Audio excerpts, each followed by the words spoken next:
Hello everyone, welcome back to Physics Corner.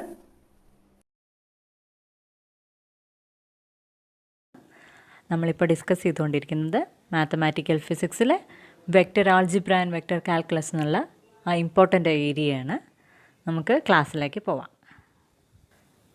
ഇതുവരെ നമ്മൾ vector ആൾജിബ്രയിൽ മെയിനായിട്ടും ഡിസ്കസ് ചെയ്തിരുന്ന ബേസിക് വെക്റ്റർ ഓപ്പറേഷൻസ് ഒക്കെയാണ്. അതായത് വെക്റ്റേഴ്സ് തമ്മിൽ addition, subtraction, multiplication by a scalar, then scalar product of two vectors, then vector product of two vectors. ഇനി നമ്മൾ triple products ആണ് ഡിസ്കസ് ചെയ്യുന്നത്. അതിൽ first one scalar triple product.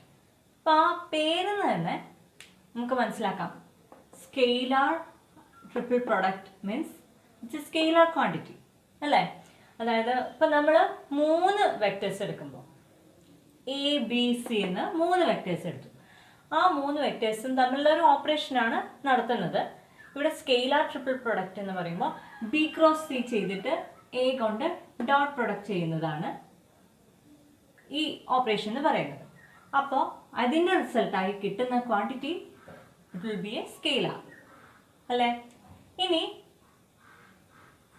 ഞാൻ എക്സാം പോയിന്റ് ഓഫ് വ്യൂവിൽ പറഞ്ഞു പോകാൻ കാര്യങ്ങൾ, അതായത് ഇപ്പോൾ ഈ ചാപ്റ്ററിൽ നമുക്ക് അധികവും ഇങ്ങനത്തെ ഫോർമുലാസ്, അതുപോലെ ചില ഓപ്പറേഷൻസ്, ഇപ്പോൾ വെക്റ്റർ ക്വാണ്ടിറ്റീസിനെ എങ്ങനെയൊക്കെ ഏതൊക്കെ റൂൾസ് ഫോളോ ചെയ്യുന്നുണ്ട് അവ എന്നുള്ളത്, പിന്നെ ഇതിനെ എങ്ങനെയൊക്കെ മാറ്റി എഴുതാം, ഡിഫറെൻറ്റ് ഫോംസിൽ എഴുതാം, അങ്ങനത്തെ കാര്യങ്ങളൊക്കെ അറിഞ്ഞിരുന്നാൽ മതി.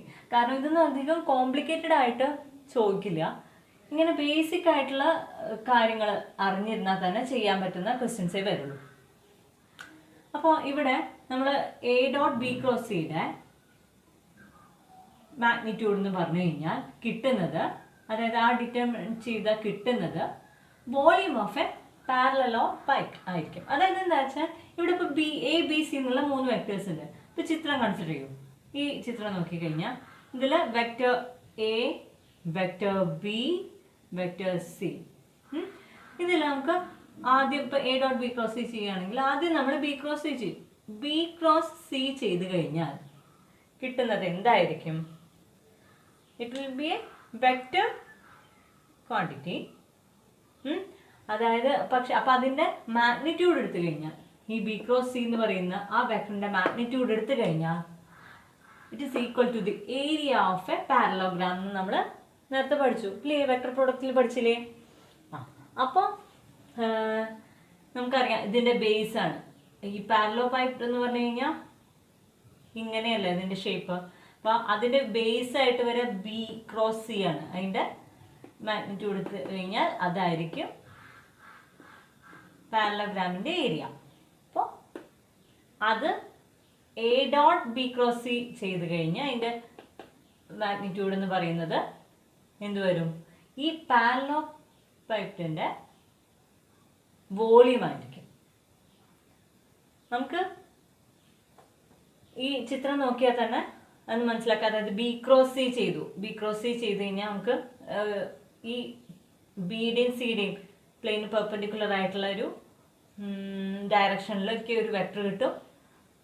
ആ വെക്ടറിനെ എ ഡോട്ട് ചെയ്യുക, ഇപ്പോൾ ഒരു സ്കെയിലാർ ക്വാണ്ടിറ്റി കിട്ടും. ആ ക്വാണ്ടിറ്റി എന്ന് പറയുന്നത് will be equal to the volume of the parallelepiped. Okay, മനസ്സിലായല്ലോ. ഇനി ഇത് ജസ്റ്റ് അറിഞ്ഞിരുന്നാൽ മതി ഇത്രയും കാര്യങ്ങൾ. ഇനി ഇതിൻ്റെ കമ്പോണൻറ്റ് ഫോമുല എഴുതാണെങ്കിൽ എ ഡോട്ട് ബി ക്രോസ് സിൻ്റെ കമ്പോണൻറ്റ് ഫോമുല എഴുതാനുള്ള ഈസി ആയിട്ടുള്ള ഫോം എന്ന് പറഞ്ഞു കഴിഞ്ഞാൽ ഇതാ: determinant of A X A Y A Z, B X B Y B Z, C X C Y C Z. നമ്മൾ ബി ക്രോസ് സി ചെയ്തപ്പോൾ അതായത് ഒരു വെക്ടർ പ്രോഡക്റ്റ് 2 വെക്ടേഴ്സിൻ്റെ കാണുമ്പോൾ എന്താ ചെയ്തിരുന്നത്? ഇവിടെ എക്സ് ക്യാപ്പും വൈ ക്യാപ്പും സെഡ് ക്യാപ്പും ആയിരുന്നു അല്ലേ. Unit vectors along X Y Z directions ആയിരുന്നു ഫസ്റ്റ് റോയിൽ എഴുതിയിരുന്നത്. പിന്നെ ഫസ്റ്റ് വെക്ടർ സെക്കൻഡ് വെക്ടർ എന്ന് എഴുതി. ഇവിടെ ഇത് ചെയ്യുമ്പോൾ ഒന്നുമില്ല, ഈസിയാണ്. ജസ്റ്റ് ആ വെക്ടേഴ്സ് ആ ഓർഡറിൽ എഴുതണം. എ തന്നെ മുകളിൽ എഴുതണം, സെക്കൻഡ് റോയിൽ ബി എഴുതണം, തേർഡ് റോയിൽ സി എഴുതണം. ഓക്കെ, ഇനി ഇതിൽ മെയിനായിട്ട് നോക്കാനുള്ളത് A dot B cross C എന്ന് പറയുന്നത് A cross B dot C എന്ന് എഴുതാം എന്നുള്ളത് ഫസ്റ്റ് ഓർത്തിരിക്കേണ്ട കാര്യമാണ്. അതായത് ഇവിടെ ഡോട്ട് പ്രൊഡക്റ്റിനെയും അതായത് ഡോട്ടിനെയും ക്രോസിനെയും ഈ രണ്ട് ഓപ്പറേഷൻസിനെയും ദേ ക്യാൻ ബി ഇന്റർചേഞ്ച്ഡ്. അതായത് ഇവിടെ ഡോട്ടിന് പകരം എ ഡോട്ട് ബിക്ക് പകരം A dot B cross C, ബ്രാക്കറ്റിന് ഇമ്പോർട്ടൻസ് ഉണ്ട് അറിയാലോ. പിന്നെ അപ്പോൾ ഇവിടെ ഈ ഡോട്ടിന് പകരം ഇവിടെ ക്രോസ് എടുത്തു, എ ക്രോസ് ബി, എന്നിട്ട് ഡോട്ട് സി എന്ന് ഇട്ടു. അങ്ങനെ ഇട്ടാലും ഇത് രണ്ടും ഈക്വൽ ആയിരിക്കും. The dot and cross products can be interchanged. Okay, first പ്രോപ്പർട്ടിയാണ് ഓർത്തിരിക്കേണ്ടത്, ഇമ്പോർട്ടൻ്റ് ആണത്. പിന്നെ ഇതും വളരെ ഇമ്പോർട്ടൻ്റ് ആയിട്ടുള്ള കാര്യമാണ്. അതായത് A dot B cross C equal to, അതെങ്ങനെയൊക്കെ എഴുതാം, B dot C cross A equal to C dot A cross B. അതായത് ഇവിടെ ഒരു ആൽഫബറ്റിക്കൽ പ്രിഫറൻസ് ഉണ്ട്. Alphabetical order should be preserved എന്നുള്ള കാര്യമാണ് ഇവിടെ ഓർത്തിരിക്കേണ്ടത്. അതായത് എ ബി സി എന്ന് നമ്മൾ എഴുതി, അതിപ്പോൾ നമ്മൾ എയും ബിയും സിയും എടുക്കുമ്പോൾ ആ ഒരു ഓർത്തിരിക്കാനുള്ള എളുപ്പത്തിനാണ് എപ്പോഴും അത് വെച്ചിട്ടൊരു ഡെഫിനിഷൻസ് ചെയ്യുന്നത്. ഇപ്പം നമുക്ക് വെറുതെ പി ക്യു ആർ അല്ലെങ്കിൽ ചിലപ്പോൾ ഓർഡർ ഇല്ലാത്ത തന്നെ ഏതെങ്കിലും വെക്ടേഴ്സ് തന്നാലും നമ്മൾ ഇത് പ്രിഫർ ചെയ്ത് ഇതേ റൂള് ഫോളോ ചെയ്യണം. ഇത് നമ്മൾ ഓർത്തിരിക്കാനുള്ള എളുപ്പത്തിന് വേണ്ടിയിട്ട് ഇങ്ങനെ തരാന്നേ ഉള്ളൂ. നമുക്ക് അധികവും ക്വസ്റ്റ്യനിൽ ഇപ്പോൾ ചിലപ്പോൾ ഒരു ഇലക്ട്രിക് ഫീൽഡ്, നമുക്ക് അധികം ഇലക്ട്രോ ഡൈനാമിക്സ് അങ്ങനത്തെ ഇതിലൊക്കെ വരുമ്പോഴാണ് ഈ വെക്ടേഴ്സിൻ്റെയൊക്കെ ഇങ്ങനത്തെ ഓപ്പറേഷൻസ് ഒക്കെ കൂടുതൽ ഉപയോഗിക്കേണ്ടി വരിക. അത് ഇ ഡിയിൽ ആയിട്ട് ചോദിക്കാം, പക്ഷെ മാത്തമാറ്റിക്കൽ ഫിസിക്സ് ആണോ ചോദിച്ചാൽ അതുമാണ്, രണ്ടുമാണ്. അങ്ങനത്തെ ടൈപ്പ് ക്വസ്റ്റ്യൻസ് വരും. അതായത് ഇപ്പോൾ ഇലക്ട്രിക് ഫീൽഡ്, പിന്നെ അതുപോലെ പൊട്ടൻഷ്യൽ, പിന്നെ സ്കെയിലാർ പൊട്ടൻഷ്യലാണ്. അതുപോലെ മാഗ്നറ്റിക് ഫീൽഡ്, ഇപ്പോൾ ഇ ക്രോസ് ബി എന്നുള്ളത് ഒരു ശരിക്കും പറഞ്ഞു കഴിഞ്ഞാൽ ഒരു അവിടെ ക്രോസ് പ്രോഡക്റ്റ് എടുക്കുകയല്ലേ ചെയ്യുന്നത്. അപ്പം അതുപോലത്തെ ഞാൻ ഉദ്ദേശിച്ചത് മാഗ്നറ്റിക് ഫീൽഡ്, ഇലക്ട്രിക് ഫീൽഡ് പോലുള്ള വെക്ടേഴ്സ് വരുന്ന സമയത്ത് എന്നുവെച്ചാൽ ആ ഏരിയയിലാണ് ഇതിൻ്റെയൊക്കെ ശരിക്കും അപ്ലിക്കേഷൻ വരുന്നത്. നിങ്ങൾക്ക് പക്ഷേ ഇതിന്ന് ഈ ഗ്രേഡിയൻ്റ്, നമ്മൾ ഇനി നോക്കാൻ പോണ ഗ്രേഡിയൻ്റ് ഒക്കെ ഉണ്ട്, ആ വെക്ടേഴ്സൊക്കെയാണ് കൂടുതൽ ചോദിക്കുക. എന്തായാലും ഇവിടെ ഞാൻ പറഞ്ഞു വന്നതെന്ന് വെച്ചാൽ ഇത് ഈ റൂൾസ് കറക്റ്റ് ഓർത്തിരിക്കേണ്ടതാണ്. എ ഡോട്ട് ബി ക്രോസ് ചെയ്യുക എന്ന് പറഞ്ഞു കഴിഞ്ഞാൽ ഇവിടെ നമ്മൾ ഇങ്ങനെ സൈക്ലിക്കായിട്ട് ആലോചിച്ചാൽ മതി. A B C, B C A, C A B അങ്ങനെ ആലോചിച്ചാൽ മതി. സ്കെയിലാർ ട്രിപ്പിൾ പ്രൊഡക്റ്റ് എന്ന് പറയുമ്പോൾ എന്തായാലും അതിൻ്റെ ഒരു ഫോം എന്താ, ഫസ്റ്റ് വെക്ടർ ഡോട്ട് ബ്രാക്കറ്റിൽ second vector cross third vector എന്നുള്ള ഫോമാണ് എന്തായാലും സ്കെയിലാർ ട്രിപ്പിൾ പ്രൊഡക്റ്റ് എന്ന് പറയുന്നത് അല്ലേ. അപ്പോൾ ഇവിടെ ആ ഫോമിലാണെന്ന് ഓർത്തിരിക്കാം, അതെന്തായാലും അറിയാം. പിന്നെ ഓർത്തിരിക്കേണ്ട ഇത്രയേ ഉള്ളൂ, എ ബി സി എന്നുള്ളത് B C A, C A B, ആ ഒരു സൈക്ലിക്കായിട്ട് ആലോചിച്ചാൽ മതി. അതുകൊണ്ടാണ് ഇതാ A dot B cross C equal to B dot എന്താ സി ക്രോസ് എ വന്നു. അടുത്തപ്പോൾ സി ഡോട്ട് വരുമ്പോൾ എന്താ വരിക, എ ക്രോസ് ബി എന്ന് അല്ലേ. അപ്പോൾ അവിടെ ആ ആൽഫബറ്റിക്കൽ പ്രിഫറൻസ് നോട്ട് ചെയ്ത് വെച്ചാൽ മതി.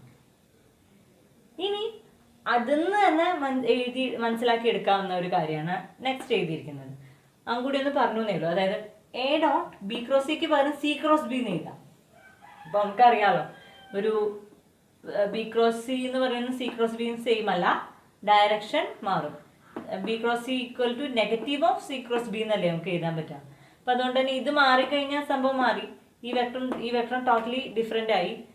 ഈ വെക്ടർ അല്ല, ഈ രണ്ടിൻ്റെയും സ്കെയിലാർ ട്രിപ്പിൾ പ്രൊഡക്റ്റ് എടുക്കുമ്പോൾ റിസൾട്ട് ഡിഫറെൻ്റ് ആയിപ്പോയി അല്ലേ.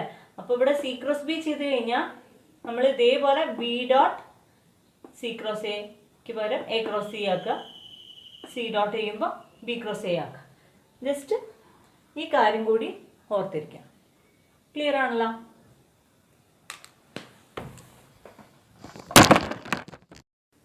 ഇനി അടുത്ത് വരുന്നത് വെക്ടർ ട്രിപ്പിൾ പ്രൊഡക്റ്റ് ആണ്. അതായത് സ്കെയിലാർ ട്രിപ്പിൾ പ്രൊഡക്റ്റ് അല്ലെ, 3 വെക്ടേഴ്സ് തമ്മിൽ എന്താ ചെയ്തത്, സെക്കൻഡും തേർഡും വെക്ടർ തമ്മിൽ ക്രോസ് ചെയ്തിട്ട് ഫസ്റ്റ് വെക്ടർ ആയിട്ട് ഡോട്ട് ചെയ്തു അല്ലേ. ഇവിടെ ആ ഡോട്ട് ചെയ്യുന്നതിന് പകരം ക്രോസ് ആണ് ചെയ്യുന്നത്. അതായത് A cross B cross C. ഇതിന്റെ റിസൾട്ട് എന്തായിരിക്കും? It will be a vector quantity അല്ലേ? A cross B cross C ചെയ്യുമ്പോൾ ഇവിടെ മെയിൻ ആയിട്ട് അറിഞ്ഞിരിക്കേണ്ടത് ഫേമസ് ആയിട്ടുള്ള ബാക്ക് ക്യാബ് റൂൾ ആണ്. എന്താണ് ബാക്ക് ക്യാബ് റൂൾ എന്ന് ഉദ്ദേശിക്കുന്നത് വെച്ചാൽ നമുക്കിതിന് എക്സ്പാൻഷൻ നോക്കാം. A cross B cross C എന്ന് പറഞ്ഞു കഴിഞ്ഞാൽ B into A dot C minus C into A dot B. ഈ എഴുതുന്ന ഇതിനെയാണ് ബാക്ക് ക്യാബ് റൂൾ എന്ന് പറയുന്നത്. അതായത് A cross B cross C ചെയ്യുമ്പോൾ നമുക്ക് ഈ ബാക്ക് ക്യാബ് എന്ന് ഓർത്തിരുന്നു കഴിഞ്ഞാൽ അറിയാം, ബി സെക്കൻഡ് വെക്ടർ ആദ്യം into first vector dot third vector minus C into A dot B എന്ന് വരും. അതായത് ഇപ്പോൾ ബാക്ക് ക്യാബ് റൂൾ എന്ന് ഓർത്ത് വെച്ച് കഴിഞ്ഞാൽ ഇവിടെ വേറെ എന്ത്, ഇപ്പൊ എ ബി സിക്ക് പകരം വേറെ ഏത് വെക്ടേഴ്സ് വന്നാലും നമുക്ക് ഈ റൂള് യൂസ് ചെയ്താൽ മതി. ഇത് ഓർത്തിരുന്നാൽ മതി. ഈ ഓർഡർ ഓർത്തിരിക്കാൻ വേണ്ടിയിട്ടാണ്, ഈ എളുപ്പത്തിന് വേണ്ടിയിട്ടാണ് എ ബി സി ഒക്കെ യൂസ് ചെയ്തിട്ട് പറയുന്നത്. അപ്പൊ ബാക്ക് ക്യാബ് റൂൾ എന്ന് മാത്രം ഓർത്തിരുന്നാൽ മതി. ഇതിന്റെ പ്രൊഡക്റ്റ്, ഈ വെക്ടർ ട്രിപ്പിൾ പ്രൊഡക്റ്റിന്റെ ഒരു റിസൾട്ട് ആയി കിട്ടുന്ന ഒരു വെക്ടർ ആണെന്ന് ഓർത്തിരിക്കണം. അപ്പൊ എപ്പോഴും നമ്മൾ ഒരു വെക്ടർ ഓപ്പറേഷൻ ചെയ്ത് കഴിഞ്ഞിട്ട് അതിന്റെ റിസൾട്ട് അത് സ്കെയിലർ ആണോ വെക്ടർ ആണോ നമ്മൾ ചെക്ക് ചെയ്യണം, റീചെക്ക് ചെയ്യണം. നമുക്ക് ചിലപ്പോൾ എന്തെങ്കിലും മിസ്റ്റേക്ക് ഒക്കെ പറ്റിയാൽ അത് മനസ്സിലാക്കാൻ വേണ്ടി ചെക്ക് ചെയ്യാൻ വേണ്ടിയിട്ടുള്ള ഒരു വഴിയാണ്.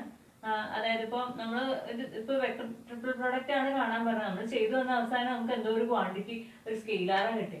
അപ്പൊ അത് തെറ്റാണെന്നല്ലേ അർത്ഥം. അപ്പൊ പകരം ഒരു വെക്ടർ തന്നെ കിട്ടണം വെക്ടർ ട്രിപ്പിൾ പ്രോഡക്റ്റ് ആവുമ്പോൾ. അപ്പൊ അതായത് അപ്പൊ എ ഡോട്ട് സി ചെയ്താൽ ഒരു സ്കെയിലാറാണ് കിട്ടുക. അതിനെ ഒരു വെക്ടർ കൊണ്ട് ഇൻറ്റു ചെയ്താൽ, മൾട്ടിപ്ലൈ ചെയ്താൽ അത് വെക്ടർ ക്വാണ്ടിറ്റി ആയി. അപ്പോൾ അതുകൊണ്ട് അങ്ങനത്തെ നിങ്ങൾ സ്കെയിലർ ആണോ വെക്ടർ ആണോ എന്നുള്ളത് ചെക്ക് ചെയ്യുക. അങ്ങനത്തെ ബേസിക് ആയിട്ടുള്ള കാര്യങ്ങളൊക്കെയാണ് ഒരു എക്സാം അറ്റൻഡ് ചെയ്യുന്ന സമയത്ത് നമുക്ക് ആ ലോജിക്കും കൂടി അതിൽ അപ്ലൈ ചെയ്യണം. അതാണ് ഏറ്റവും ഈസി ആയിട്ട് ചെയ്യാവുന്ന ഒരു മെത്തേഡ്. പലപ്പോഴും ഓപ്ഷൻസ് പലതും കുറച്ചെണ്ണം തന്നിട്ട് ഇതിൽ ഏതാ ശരി, which of these options are correct എന്നൊക്കെ ചോദിച്ചിട്ടുള്ള ക്വസ്റ്റ്യൻസ് വരുമ്പോൾ അതിലിങ്ങനെ ഇതുപോലെ എന്തെങ്കിലുമൊക്കെ റൂൾസ്, വെക്ടർ ഐഡന്റിറ്റീസ് എന്നൊക്കെ വരുമ്പോൾ ഏറ്റവും എളുപ്പത്തിന് ചെക്ക് ചെയ്യാവുന്ന പല ഓപ്ഷൻസ് നമുക്ക് ഒമിറ്റ് ചെയ്ത് കളയാൻ പറ്റുന്ന ഒരു മെത്തേഡ് എന്ന് പറയുന്നത് അതാണ്.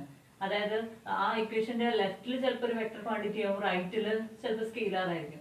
അപ്പൊ തന്നെ നമുക്ക് അത് തെറ്റാണെന്ന് പറഞ്ഞിട്ട് റൂൾ ഔട്ട് ചെയ്ത് കളയാൻ പറ്റും.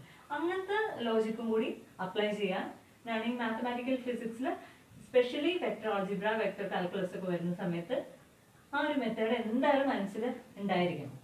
അപ്പൊ നമുക്ക് പിന്നെ രണ്ട് ഓപ്ഷൻസ് അങ്ങനെ റോൾ ഔട്ട് ചെയ്ത് കഴിഞ്ഞാൽ പിന്നെ ബാക്കി രണ്ട് ഓപ്ഷൻസ് നോക്കിയാൽ മതിയല്ലോ. അപ്പൊ സമയം കളയണ്ടല്ലോ. അങ്ങനെയൊക്കെ ചിന്തിക്കാം. ഞാൻ ഇതിന്റെ ഇടയ്ക്കുള്ള അങ്ങനെ ടിപ്സ് പോലെ പറഞ്ഞു തന്നു. ഓക്കെ, നമുക്ക് കൂടുതലായിട്ട് പ്രോബ്ലംസ് ചെയ്യുന്ന സമയത്ത് അതിന് നിങ്ങൾക്ക് മനസ്സിലാവും അതിന്റെ ഒരു ഇമ്പോർട്ടൻസ് ഉണ്ട്. പ്രീവിയസ് ഇയർ ക്വസ്റ്റ്യൻ പേപ്പേഴ്സ് ഒക്കെ ഞാൻ ചെയ്യിക്കാം.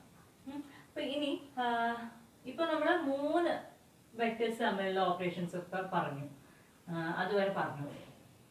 അതില് വേറൊരു കാര്യം കൂടി.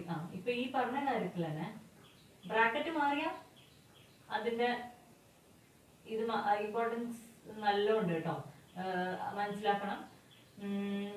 റിസൾട്ട് തന്നെ എൻറ്റയർലി ഡിഫറെന്റ് ആയിട്ടുള്ള റിസൾട്ട് കിട്ടും. അപ്പൊ A cross B cross C, ഇവിടെ ബ്രാക്കറ്റ് ഇവിടെ വന്ന്. അപ്പൊ ഇതിനെ നമുക്ക് എങ്ങനെ എഴുതാം? ഈ ഫോമില് രണ്ടാമത്തെ മൂന്നാമത്തെ വെക്ടേഴ്സിനെ ബ്രാക്കറ്റിലാക്കിയിട്ടുള്ള ഇങ്ങനെ ഈ ഫോം വന്നാലാണ് ഈ റൂള് യൂസ് ചെയ്യുക. ഇങ്ങനെ എ ക്രോസ് ബി ബ്രാക്കറ്റില് ക്രോസ് സി എന്ന് വന്നു കഴിഞ്ഞാൽ നമുക്ക് ഈ റൂൾ അപ്ലൈ ചെയ്യാൻ പറ്റില്ല. അപ്പൊ നമ്മൾ അതിനെ ഇതായിട്ട് മാറ്റണം, കൺവേർട്ട് ചെയ്യണം. അപ്പൊ എന്താ നമുക്ക് അറിയാം, ക്രോസ് പ്രോഡക്റ്റ് ആവുമ്പോ അതെന്ന് പറയുന്നത് കമ്മ്യൂട്ടേറ്റീവ് അല്ല അല്ലെ? അപ്പൊ ഇതിനെ നെഗറ്റീവ് ഓഫ് ഓർഡർ മാറ്റിയിടാം. C cross A cross B ഈ ഫോമിലേക്ക് ആക്കി അല്ലെ? ഇതിനെ ആദ്യം ഇട്ടു, എന്നിട്ട് ഇങ്ങനെ ആക്കി ഇട്ടു. അപ്പൊ ആ സമയത്ത് പക്ഷെ ഇത് ഈക്വൽ ആവില്ല, negative of C cross A cross B ആയിരിക്കും ഇതിന് ആൻസർ. കാരണം കമ്മ്യൂട്ടേറ്റീവ് അല്ലാത്തതുകൊണ്ട് അല്ലെ? അപ്പൊ ഈക്വൽ ടു, പിന്നെ നമുക്ക് നെഗറ്റീവ് അവിടെ ഇട്ടിട്ട് ഈ സി ക്രോസ് എ ക്രോസ് ബിക്ക് ഉള്ളത് ചെയ്ത് നോക്കാം. നെഗറ്റീവ്, പിന്നെ ആ നെഗറ്റീവ് സൈനും കൂടി കൺസിഡർ ചെയ്താൽ മതി. അപ്പൊ C cross A cross B ചെയ്യുമ്പോൾ ബാക്ക് ആബ് റൂൾ പ്രകാരം ബാക്ക് എ ബി സി ആണ് ഇതെന്ന് ആലോചിക്കണം. അപ്പൊ ബി ഇത് എ, ബിക്ക് പകരം ഇവിടെ എ ടു, ബാക്ക് എന്നല്ലേ ബി, നമ്മളിങ്ങനെ മനസ്സിലാലോചിച്ചാൽ മതി. ഇത് ബി, ഇത്